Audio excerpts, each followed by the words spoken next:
Muy bien. A ver, chicos, ¿qué es lo primero que tenemos que recordar con respecto a la semana pasada? Lo que tenemos que recordar con respecto a lo que es la semana pasada, tenemos que encontrar y detallar con respecto a lo que fue los orígenes que tuvieron los incas, ¿ok? La parte de la organización política y también la parte de la organización económica. ¿Ok? Tenemos que ver en este caso las tres principales características que tuvieron en este caso la sociedad inca. ¿Ok? Muy bien. Entonces, vamos a empezar por aquí. ¿Ya? A ver, primero, vayamos a recordar lo siguiente, ¿no? El tercer horizonte, o también llamado como horizonte tardío. Pregunta, chicos, ¿por qué razón a los incas se les había considerado dentro de este contexto denominado como tercer horizonte u horizonte tardío? ¿Por qué razón? A ver, ¿te acuerdas? ¿Por qué habíamos dicho, muchachos, de que los incas pertenecieron al tercer horizonte o al horizonte tardío? ¿Te acuerdas o no? ¿A qué se le llamaba horizonte? A ver, ¿qué me dice el lobo? Porque ellos habían atrasado.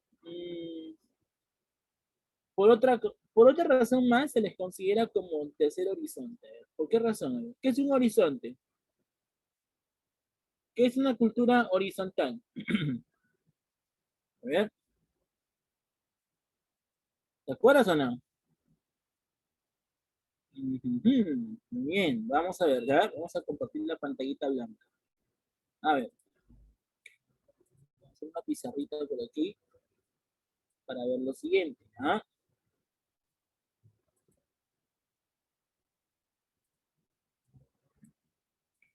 Recordemos lo siguiente, chicos. Las culturas horizontales, o también llamado como los horizontes, se les dice aquellas culturas que van a lograr alcanzar su máxima expansión. Recuerda que las culturas horizontales u horizontes se les dice a las culturas que lograron su máxima, su máxima expansión. ¿Ya? A eso se le dice horizontes. Culturas que lograron su máxima expansión. Entonces, recuerda, cuando yo te pregunte a ti en el examen, ¿por qué razón los incas son denominados como el tercer horizonte o el horizonte tardío? Debido a que los incas, al igual que otras culturas, van a lograr alcanzar su máxima expansión. ¿Ok? Eso es lo que tienes que recordar. Ahora, pregunta, ¿quién es el autor que sostiene pues que las culturas preincas se habían desarrollado, dividido en horizontes e intermedios? ¿Qué autor había planteado esta teoría? ¿Qué autor decía de que las culturas preincas se van a organizar a través de horizontes intermedios? ¿Te acuerdas o no? ¿Te acuerdas? La respuesta es John Rowe. ¿Ya? John Rowe. Recuerda que John Rowe es aquel autor que sostiene ya de que las culturas preincas se van a desarrollar o se van a subdividir entre horizontes e intermedios. Ya, eso es lo que plantea John Rowe con respecto a los horizontes y los intermedios. Ahora, según John Rowe, durante nuestra historia prehispánica hubo tres horizontes con respecto a las culturas. ¿Cuáles fueron esas culturas que lograron su máxima expansión? ¿Cuál fue la primera cultura, chicos, que logró su máxima expansión sobre el territorio andino? Hasta una ceja de selva. ¿Cuál es la respuesta? Wari. Wari está bien, es un horizonte, pero ¿cuál fue la primera? Wari sería la segunda. Muy bien, Morales, pero falta una. Hay una mucho más anterior que Wari. ¿Te acuerdas cuál era o no? Hay una mucho más anterior a Wari. ¿Cuál fue? Llegó a alcanzar hasta una ceja de selva. ¿Paracas? No, pues Paracas tampoco. Tiahuanaco, menos. ¿Qué cultura?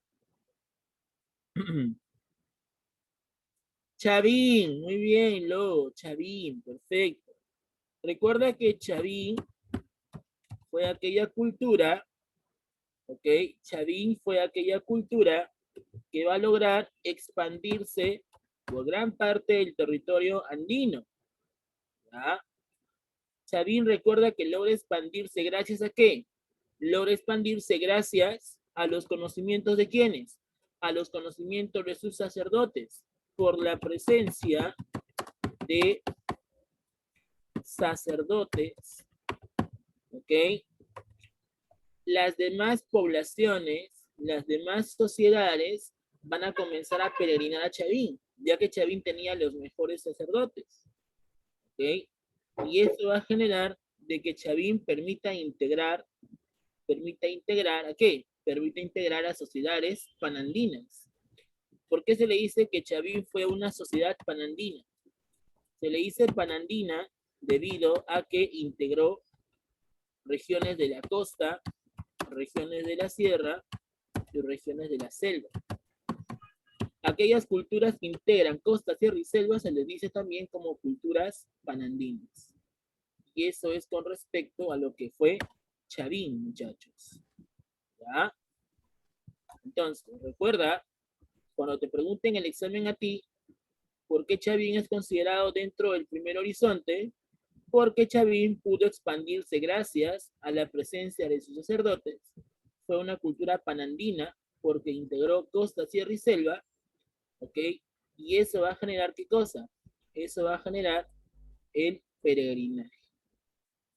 Peregrinaje de diferentes sociedades. Entonces, gracias a estas características, John Rowe menciona pues que Chavín sería una cultura horizontal por esta expansión que tuvo Chavín. ¿Ya? Eso es lo que va a plantear en este caso John Rowe con respecto a lo que fue Chavín. ¿Ya? Bien. Pero luego de Chavín, encontramos a quién. ¿Cuál es la otra cultura horizontal? Después de Chavín, ¿quién sigue? Los Wari, ¿verdad? Muy bien, los Wari. Ahora, pregunta, ¿por qué los Wari van a ser considerados como una cultura horizontal? ¿Por qué razón?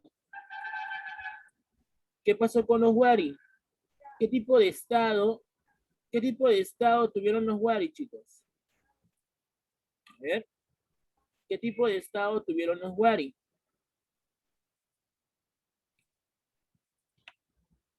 Un estado esclavista. Sería sociedad esclavista. Si me refiero a estado, me refiero a quién controla el gobierno. ¿Qué tipo de gobierno fue Wari?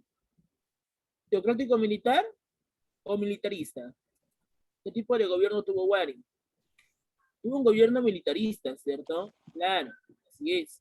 Recordemos, chicos, que los Wari ya se representaron a través de una sociedad militarista.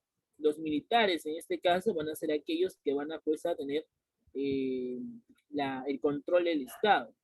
Y gracias a eso van a lograr su expansión. Hablando de expansión, chicos, ¿por qué hay chicos que no han prendido su cámara? Tienen que prender su cámara, chicos. Hay muchachos que veo por aquí que están con la cámara apagada.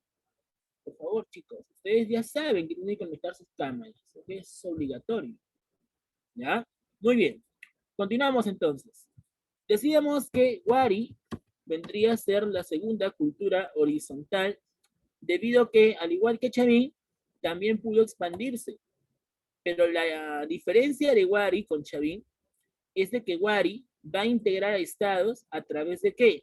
A través de, chicos, recordemos de que Wari va a ser considerado como una segunda cultura horizontal, pero esta, a comparación de Chavín, pues Wari en sí la va a someter, ya que Wari fue organizada a través de una sociedad militarista. Entonces, Chavín recuerda que era pues teocrático y la gente venía a Chavín porque los sacerdotes que se encontraban a Chavín pues tenían buenos conocimientos astronómicos y eso le servía a la gente. En caso de Wari no. Wari lo que buscaba es someter a los pueblos. Y como sometía a los pueblos, Wari también estaría expandiéndose. ¿Ok? Entonces vamos a ver de que Wari fue un estado militarista Estado militarista, ¿ok? Vamos a ver de que Wari, también en este caso, estaría expandiéndose sobre costa, sierra y selva. ¿Y cómo se le llama a las culturas que logran expandirse sobre costa, sierra y selva? Culturas panandinas, ¿verdad? Claro, culturas panandinas. ¿Ya? Bien. ¿Qué más? ¿Qué otra característica tiene Wari?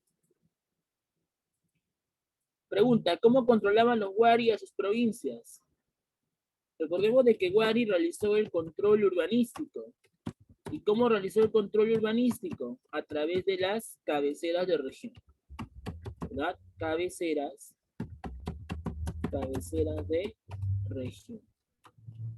¿Ya? Estas son las características que van a tener los Wari. Estado militarista, gracias a eso logra expandirse sobre costa, sierra y selva. Por eso decimos de que Wari fue una cultura panandina y además la realizó el control urbanístico a través de las cabeceras de región. Eso es lo que habíamos comentado, ¿verdad? Y finalmente, vamos a ver de que el último horizonte, ¿quién lo compone? El último horizonte, ¿quién lo compone, chicos? Los incas, ¿verdad? El último horizonte lo compone los incas, ¿verdad? Muy bien. Vamos a poner acá entonces los incas.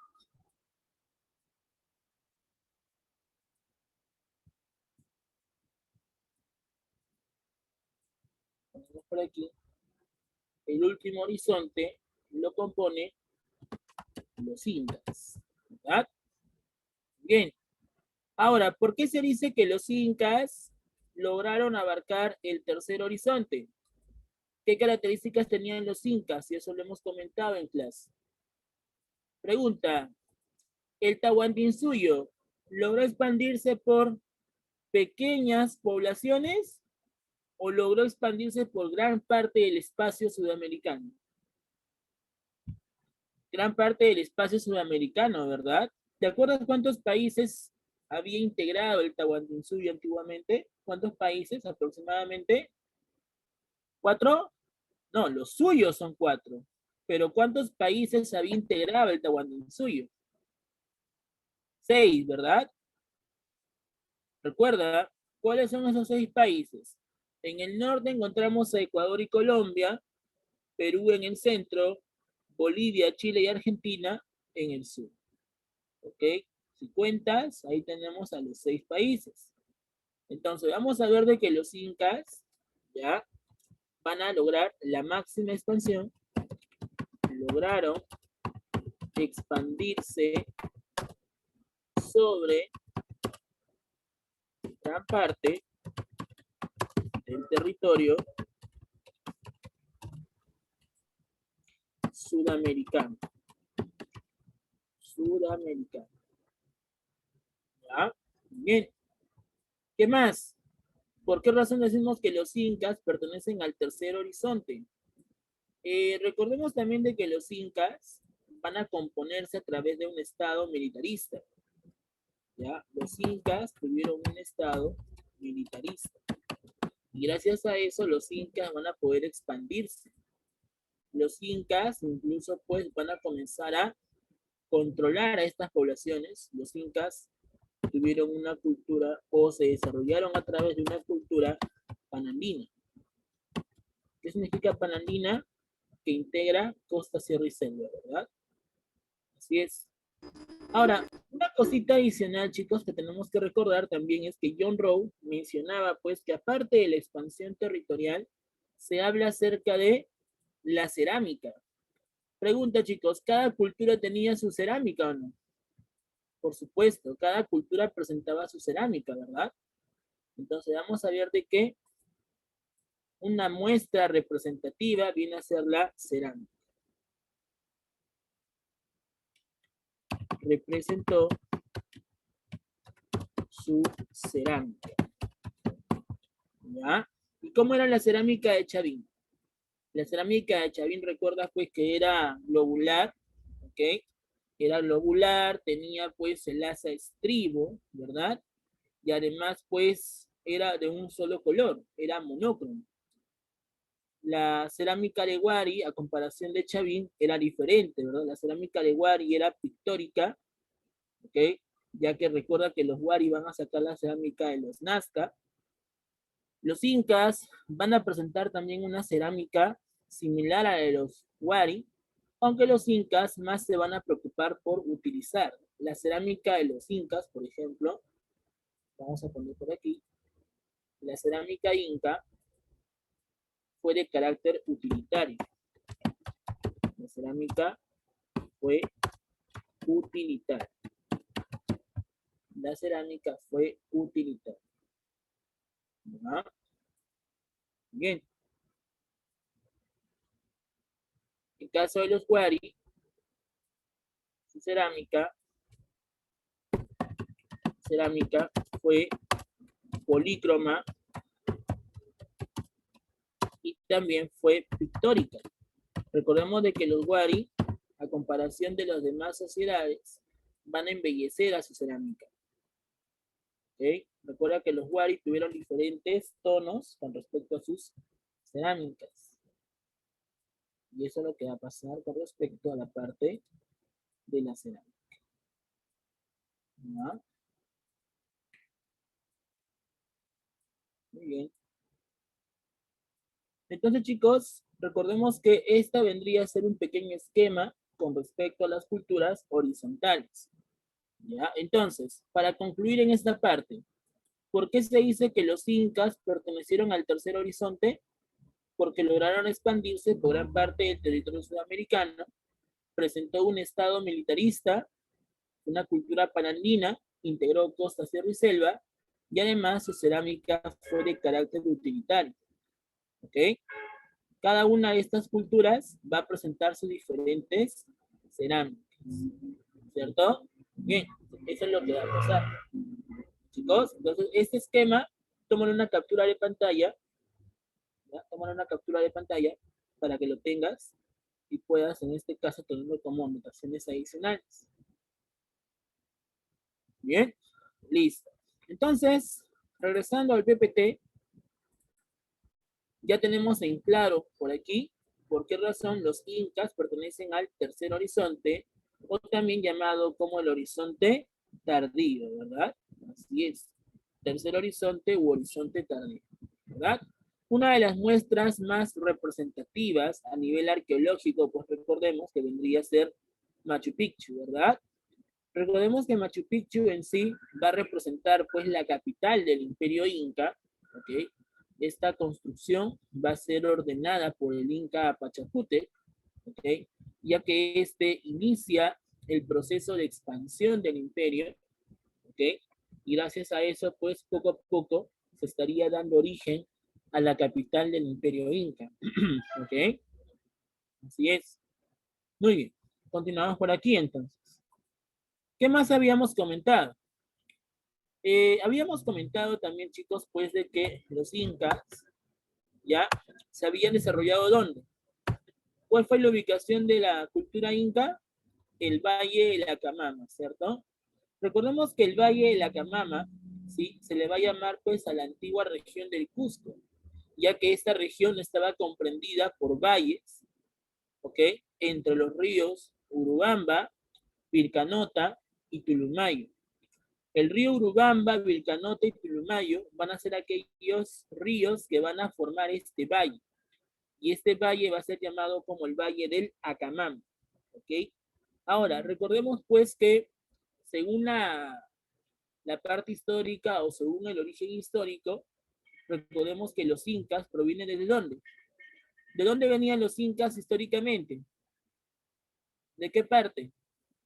Del altiplano, ¿verdad? De la zona de Taipicala, ¿cierto? Producto de la huida de los Aymara, tanto Manco Cápac como Mama Ocllo vendrían escapando de esa expansión aymara y estarían refugiándose en el Cusco, en esta región de la Camama. Ahora, la pregunta es, en este valle, ¿Había o no había una sociedad ya formada?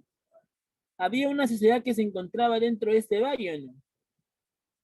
¿O Manco Cápac y Mamahuyo son los primeros que van a llegar a este valle y van a formar su cultura? Ya había una sociedad, ¿verdad? Ya había una sociedad que se encontraba dentro de este valle. Pero ¿qué van a hacer Manco Cápac y Mamahuyo? Le van a imponer su cultura, ¿cierto? Recuerda que Manco Cápac y Mamahuyo le imponen su cultura a los habitantes del Valle de la Camama para que así acepten a Manco Cápac y a Mamahuyo como sus gobernantes, ¿no? Y recuerda pues que Manco Cápac, ya con los conocimientos que tenía con respecto a la parte agrícola, Manco Cápac le enseña pues a los hombres a trabajar la tierra utilizando instrumentos de madera como la chaquitacya, ¿cierto? Mamahuyo le enseña a las mujeres a realizar pues el tejido y también la actividad doméstica. Entonces, estas enseñanzas va a proponer tanto Manco Cápac como Mamahuyo sobre la Camama, y estas sociedades van a pues aprender lo que Manco Cápac y Mamahuyo le van a disponer en sí. Entonces vamos a ver de que antiguamente el Valle de la Camama sí era habitado, ¿ok? Pero cuando llegaron estos dos sujetos provenientes del altiplano, terminan imponiéndoles su cultura y sometiéndolos como sus gobernantes. Con respecto a lo que es la parte cronológica, ya a partir del año 1400 después de Cristo, se estaría iniciando la llegada de estos dos sujetos hacia el Acamama.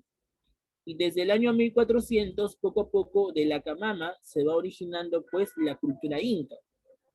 Esta cultura inca, entre sus principales características políticas, van a ser gobernados por sacerdotes, ya que recuerda que Manco Cápac y Mamahuyo son sacerdotes, son curacas.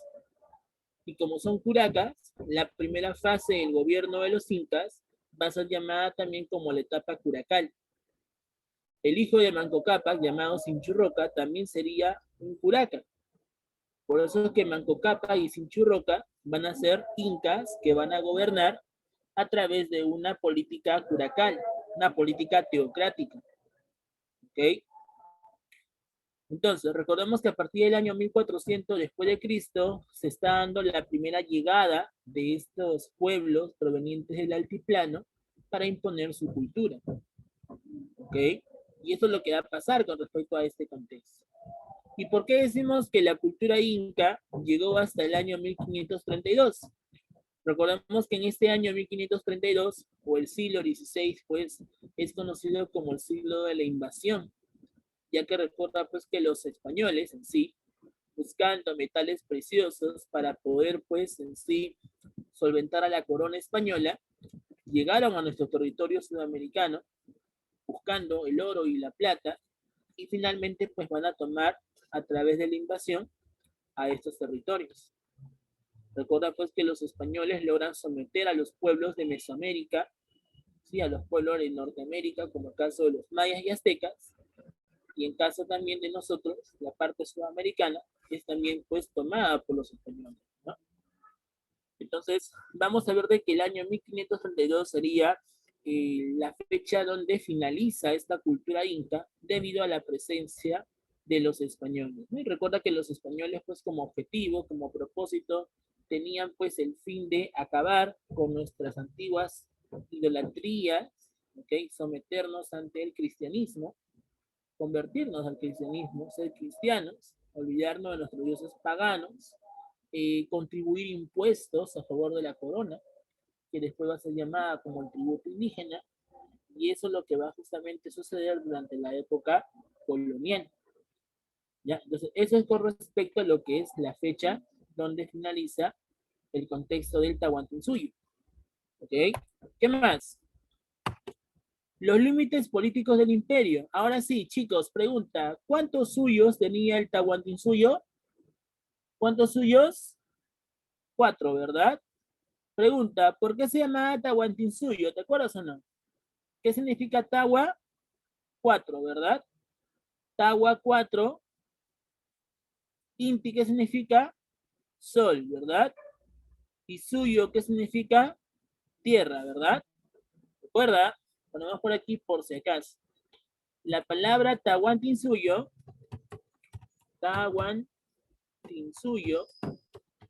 ¿ya? Proviene de estas voces en quechua. Vamos aquí.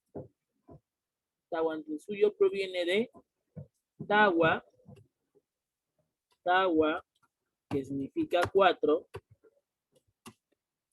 Suyo, que significa tierra, Inti, que significa sol, ¿verdad? Inti, sol, y Suyo, ahora sí, tierra. ¿No? Por lo tanto, ¿qué significa Tahuantinsuyo? Las 4 tierras de qué? Las 4 tierras del sol. ¿Cierto? Eso es lo que significa el Tahuantinsuyo. ¿Ya? Y como el Tahuantinsuyo justamente deriva de este término Tawa, 4, Inti, sol, suyo, tierra, vamos a ver de que el Tahuantinsuyo estaría comprendiendo ¿cuántos suyos? 4 suyos, ¿verdad? 4 suyos va a ser aquella cantidad que tendría territorialmente el imperio inca, ¿cierto? Bien, entonces recuerda, de esto proviene la palabra Tahuantinsuyo, ¿ya? Ahora, algunos me dicen por aquí, profe, los incas solamente hablaban en quechua. Recordemos, chicos, que los incas, ¿qué lengua van a hablar inicialmente? ¿Qué lengua? O sea, el quechua va a ser usado, pero a partir del gobierno de Pachacútec. Pero hasta antes del gobierno de Pachacútec, ¿qué lengua hablaban los incas? Recordemos, chicos, que la lengua que hablaban los incas fueron, primero, la lengua puquina. Esta lengua puquina era pues propia del altiplano. Todas las sociedades del altiplano hablaban el puquina. Pregunta, ¿qué culturas pertenecían al altiplano? ¿Qué cultura pertenecían al altiplano? ¿Qué culturas? Tiahuanaco, ¿verdad? Tiahuanaco. ¿Qué otra cultura más? Los aymaras, ¿verdad? Los reinos aymaras. Ellos van a hablar el puquina. Y pregunta, ¿de dónde venía Manco Cápac y Mamahoyo históricamente? Desde el altiplano, ¿sí o no? Como Manco Cápac y Mamahoyo van a llegar desde el altiplano, por esa razón es que la primera lengua que hablan los incas fue el puquina. Pero cuando Pachacútec logra derrotar a los chancas en la batalla de Yaguarpampa, la siguiente lengua que van a hablar, y él mismo la impone en el imperio, sería el quechua. Ahora, el quechua, chicos, recuerden que fue una lengua wari. Los wari hablaban el quechua. Y Pachacútec logra invadir a los wari. Y como logra invadir a los wari, es ahí donde Pachacútec impone el quechua como lengua oficial. Algo parecido, por ejemplo, con el Imperio Romano, ¿no? Pregunta, ¿qué emperador romano fue aquel que impuso el latín como lengua oficial del imperio? Imponiendo también el cristianismo con el edicto del Tesalónica. ¿Qué emperador romano impuso el latín como lengua oficial del imperio? Y también sería aquel que dividiría el imperio en dos. ¿Qué emperador romano? Teodosio, ¿verdad? Teodosio I. Así como Teodosio I impone el latín como lengua oficial en el Imperio Romano, aquí dentro del Tahuantinsuyo, Pachacútec es aquel que impone el quechua. ¿Ya? Esto lo impone Pachacútec. Esta lengua era hablado por los wari. ¿Ya? Y gracias a eso, Pachacútec obliga a que todos los habitantes del imperio hablen en quechua. Y cuando Pachacútec impone el quechua, ahí recién aparece justamente el término Tahuantinsuyo. Porque recuerda que Tahuantinsuyo se refiere al imperio. Antes los incas no estaban organizados bajo un imperio. Los incas estuvieron organizados a través de una confederación. Con Pachacútec recién se inicia la fase imperial, la fase de expansión. Y además que recién se comienza a hablar en quechua. ¿Ok? Entonces recuerda, la primera lengua que van a hablar los incas fue el puquina, que provenía del altiplano, y la segunda sería el quechua.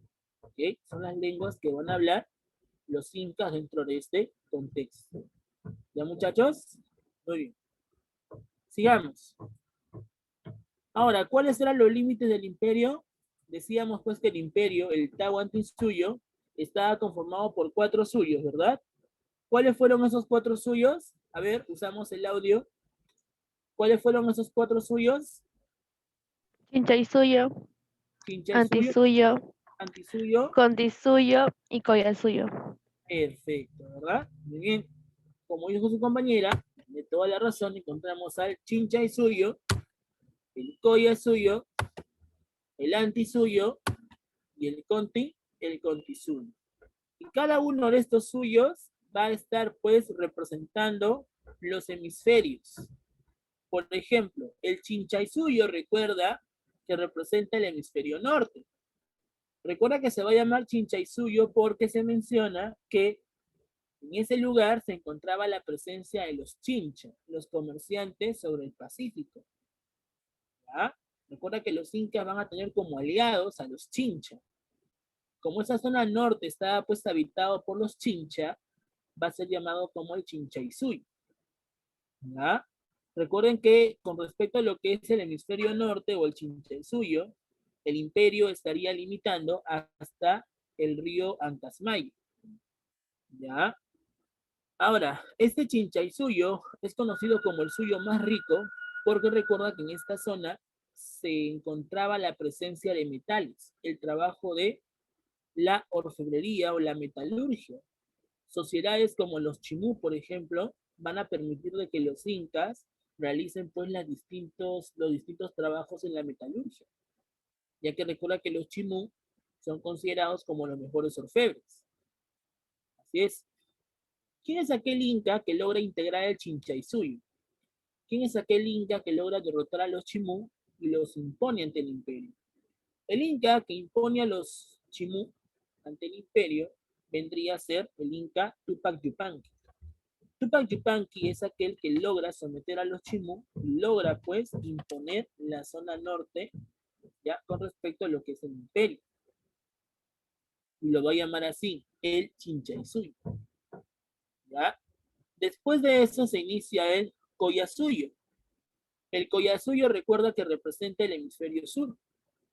Ahora, el Collasuyo, chicos, ya recordemos que va a ser llamado así también por la presencia de ¿quién? Por la presencia de los Coya, ¿verdad? ¿Quiénes eran los Coyas? Eran reinos aymaras, ¿cierto? Que se habían formado pues en el sur. Cuando Pachacútec derrota pues a los chancas, ya poco a poco el imperio va sometiendo a los demás reinos que se encuentran en el sur. En este caso, por ejemplo, a los aymara, ¿ok? Y los reinos que representaban a los aymara vendrían a ser los coyas, los chancas también son sometidos, ¿okay? Los ayamarca también son sometidos, y por esa razón es que el Collasuyo va conformando el hemisferio sur. Ahora, yo tengo una pregunta. Mirando el mapa, ¿cuál de los 4 suyos fue el más extenso? Mirando el mapa, ¿cuál de los 4 suyos fue el más extenso? ¿Cuál es el más extenso? Mira el mapa. ¿Cuál es el más extenso? El Collasuyo, ¿verdad? Muy bien, claro. Si tú miras el mapa bien, ¿ya? El Collasuyo tiene más territorio que los demás. ¿Ya? Entonces, si yo te pregunto algún día en el examen, ¿cuál de los 4 suyos fue el más extenso? La respuesta es el Collasuyo. Ojo, ¿eh? Collasuyo es con doble L, no con Y. Collasuyo. Bien, Collasuyo. ¿Ok? Así es. Entonces, mientras el norte era llamado como el Chinchaysuyo, el sur era llamado como el Collasuyo, el este, la parte oriental, va a ser llamado como el Antisuyo. Recuerden, chicos, que los incas solamente van a integrar pues una pequeña franja de selva. No van a poder someter toda la selva. ¿Por qué razón? ¿Por qué razón los incas no se expandieron por todo el territorio amazónico de Sudamérica? ¿Por qué razón? Uno, porque recuerda que la selva es accidentada, ¿ya?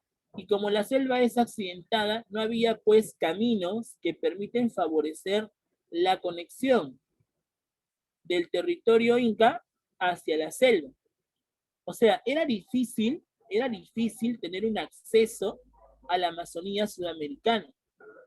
Por esa razón que los incas solamente van a someter una pequeña franja de selva, ¿ya? La cultura que va a ser integrada, pues, por parte del imperio, que correspondía a la selva peruana, fue la cultura chachapoyas. Pero el problema de los chachapoyas es que los chachapoyas, pues, en sí se van a mantener totalmente rebeldes ante el imperio. Los chachapoyas, hasta el último, no van a ser sumisos. Van a buscar de una u otra forma deshacerse del Inca, ¿no? Por eso que se menciona, pues, que cuando Huayna Cápac cayó enfermo, ¿ya? Producto de las enfermedades que trajeron los españoles, ¿ya? Se dice que Huayna Cápac llamó a uno de los curacas de la cultura chachapoyas para que este curaca le trajera un remedio natural, ¿ya? Y con este remedio natural, Huayna Cápac pueda recuperarse. Pero el problema es que este curaca le llevó una planta muy buena, pero venenosa. Y producto de la infusión que le entrega este curaca a Huayna Cápac muere envenenado. O sea, estaba enfermo por las enfermedades que trajeron los españoles y encima este curaca, tratando de salvar de su vida, terminó pues empeorando más su enfermedad y lo termina asesinando. Entonces, algunos dicen de que realmente la intención de este curaca era acabar con la vida del Inca porque los chachapoyas no estaban de acuerdo ante la imposición de estos. Pero algunos sostienen de que no fue intencional, sino que fue producto de la naturaleza, ¿no? Así es, ¿ya? Eso es lo que comenta la historia, ¿ya? Y cuando muere pues Huayna Cápac y su hijo, su Auqui, Ninan Coyuchi, se estaría iniciando pues la crisis denominada como las guerras civiles. Así es. Ahora, recordar también, chicos, que en esta zona, el Antisuyo, no había una fuerte organización política. En sí, las organizaciones políticas de la Amazonía estaban pues no tan conformadas, o sea, estaban semi-integradas, no estaban tan conformadas como los incas. Por eso que no van a poder también tener el control de ese territorio o espacio de la Amazonía sudamericana. ¿Ya? Los habitantes de la selva también eran llamados como los sacharrunes. La palabra sacha se refiere a la selva alta, runa se refiere a los habitantes. Sacharruna se refiere a los habitantes de la Amazonía. Por eso que a los habitantes de la Amazonía o la selva alta se les decía como los sacharrunes. ¿Ya? Eso es lo que ha pasado. Bien, listo.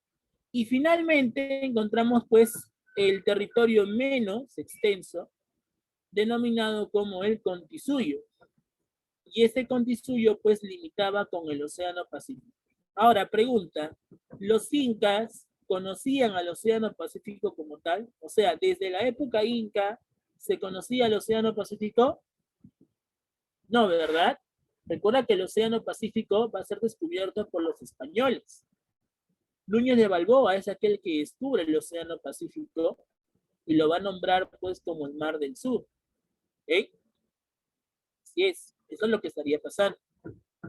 ¿Ya? Muy bien. Aquí. Ya está. Ya, listo por aquí. Muy bien. Ahora, luego de haber visto la conformación de los 4 suyos del imperio, recordemos pues finalmente por aquí el emblema del poder del Inca. ¿Cómo se llamaba el emblema del poder del Inca? ¿Cómo se llamaba esta coronita que está por aquí? ¿Cómo se llamaba? La mascaipacha, ¿verdad? Muy bien, la mascaipacha. Esta mascaipacha representaba, ya, a través de 4 nudos, la representación de los 4 suyos. Cada nudo tenía un color diferente. Y por encima de esos nudos se colocaban plumas del ave corequenque, un ave mística que habitaba el Cusco. Estas plumas negras y doradas van a permitir que el Inca pueda tener el control sobre la tierra. Así es. Recuerda que el Inca es un ser semidivino. ¿Por qué? Es hijo del Inti y también pues viene a ser la máxima autoridad del imperio. Es un ser semidivino. Así es. Entonces, teniendo en cuenta ello, recordemos por aquí los orígenes, ¿no? El origen, por ejemplo, legendario, mitológico, lo presentan las leyendas, como el caso de Manco Cápac y Mama Ocllo, ¿verdad? La leyenda de Manco Cápac y Mama Ocllo recuerda que lo presenta el Inca Garcilaso de la Vega en sus comentarios reales. Él es aquel que tiene pues una visión paternalista acerca de los incas.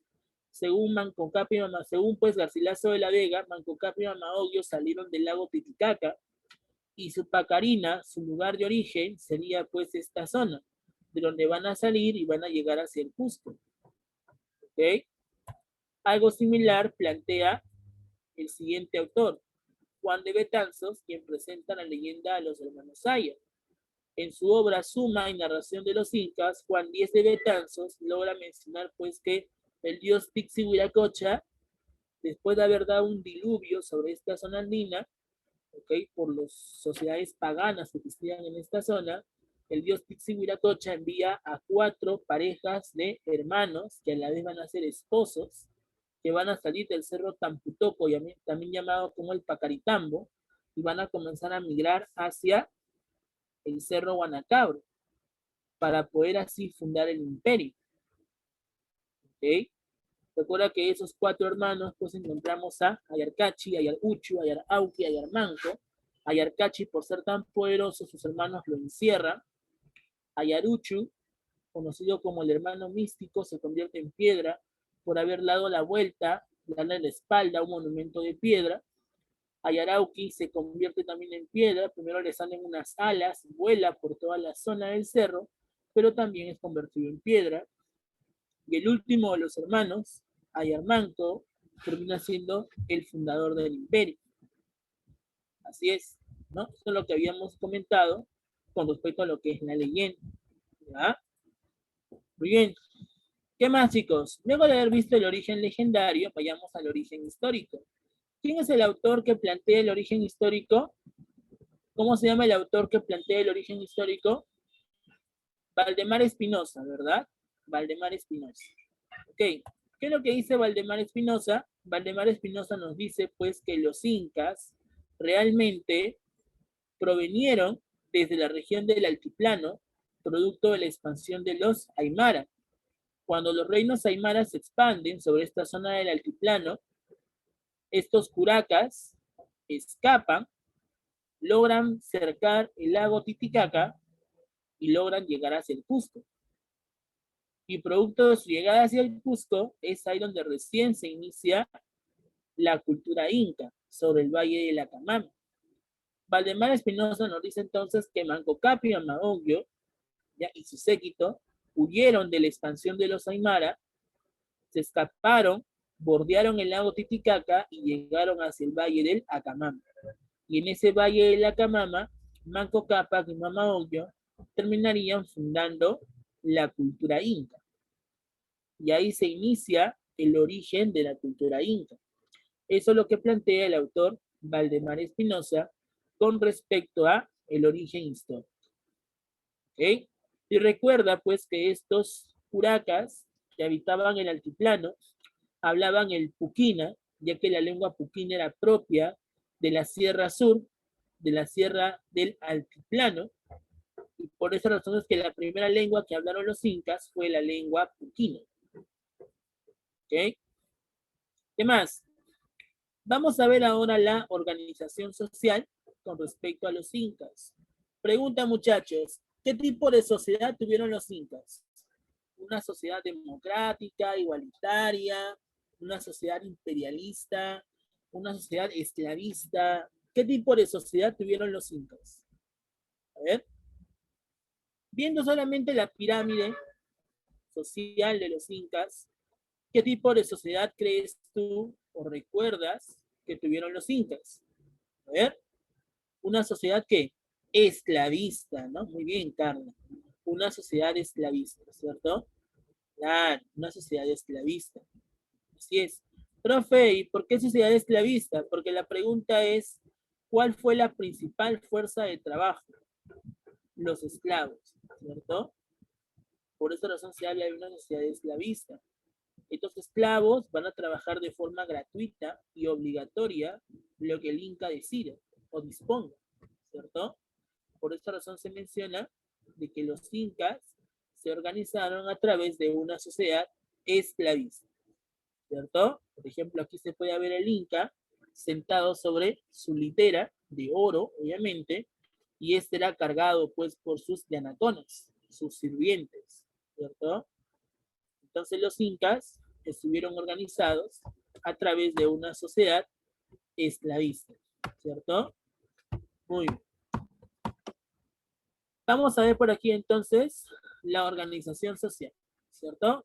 Pregunta, ¿quién era la máxima autoridad del imperio? El Inca, ¿verdad? El Inca. ¿Cuál era el otro nombre que recibía el Inca? El Zapa Inca, ¿verdad? El Zapa Inca. Ok. Ahora, según la leyenda, según los mitos, el Inca, ¿qué cosa era? Era un ser semidivino, ¿cierto? Porque el Inca era hijo de quién?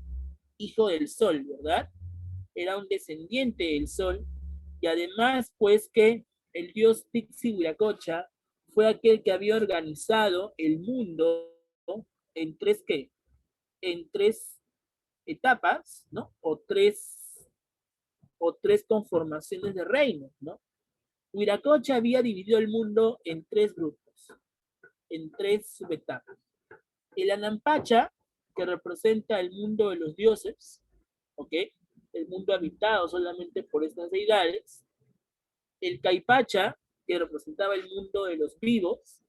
Y el Uchupacha o el Urimpacha, que representa el mundo de los muertos. ¿Ya? El Inca, que era un ser semidivino, pertenecía tanto al Anampacha como al Caipacha. El Inca pertenecía a dos mundos, el mundo de los dioses y el mundo de los vivos. Cuando el Inca moría, pasaba directamente al mundo de los dioses. Y para ello, ¿qué pasaba con el Inca? ¿Qué tenían que hacer con el Inca cuando éste moría? Al igual que los faraones, ¿qué tenían que hacerlo? Claro, tenían que momificarlo, ¿cierto? Su malki, su momia, tiene que ser conservada. ¿Quiénes son los encargados de proteger la momia del Inca? ¿Quiénes son los encargados de proteger la momia del Inca? Su panaca real, ¿verdad? ¿Quiénes conforman su panaca real, su familia real? La Coya, ¿qué más? El Auqui, ¿verdad? La Coya y el Auqui. ¿Quién era la Coya? Era su esposo oficial, ¿cierto? Recuerda que el Inca podía tener muchas esposas, pero la oficial, la firme, como dice, era la Coya. Y en muchas ocasiones la Coya podía ser su hermana, ¿cierto? O su prima hermana. ¿Qué es lo que se buscaba? Se buscaba preservar la sangre, preservar la pureza. Y para preservar la pureza, los incas, al igual que los reyes de los Austrias, van a pues mantener la endogamia, o sea que se van a reproducir entre familias. ¿Ok? Entonces la Coya en muchas situaciones era la propia hermana del Inca. ¿Ok? Así es. Ahora, pregunta, ¿cuál era el requisito para ser Inca? Tenías que ser nombrado como Auqui, ¿verdad? ¿Y quién era el Auqui? El Auqui era el principal heredero, ¿cierto? Era el príncipe, como quien dice, del imperio, ¿cierto? Pregunta, ¿qué requisito tenía que tener el Auqui para llegar a este privilegio? Recuerda que así como el Inca tenía muchas esposas, también tenía muchos hijos. Y estos hijos tenían que enfrentarse en una lucha, en una batalla, conocido como el Huarachico. Y con este Huarachico, ¿ya? Aquel que lograba vencer a sus hermanos, terminaría siendo oficialmente el nuevo sucesor del imperio. Se convertiría entonces en el nuevo Auqui. Es ahí donde aparece entonces, en este caso, el Auqui. El Auqui era el príncipe heredero, quien a través del Huarachico lograba demostrar su valor. Recuerda pues que todos los hijos del Inca eran preparados en el Yachayhuasi, la casa del saber por los amautas, pero el Huarachico era la ceremonia en donde se tenía que ver quién era el indicado para poder gobernar en el futuro el imperio. ¿Ok? Así es. Encontramos a la nobleza de sangre, los que van a representar pues la panaca del Inca, ¿ok? Entre ellos pertenecen a la nobleza de sangre, pero también encontramos la paya, que es la hija casada, y el piwi, que viene a ser la esposa. En la nobleza de sangre encontramos a la nobleza advenediza provincial, lo representan los jureza provincial o advenediza. Chicos, ¿se me escucha entrecortado? Pensaba que se me escuchaba entrecortado. Qué raro. ¿No? Ok, no se preocupen. Se le escucha entrecortado, me avisa, ¿no? Sí, entonces que la nobleza de privilegio advenediza y la recompensa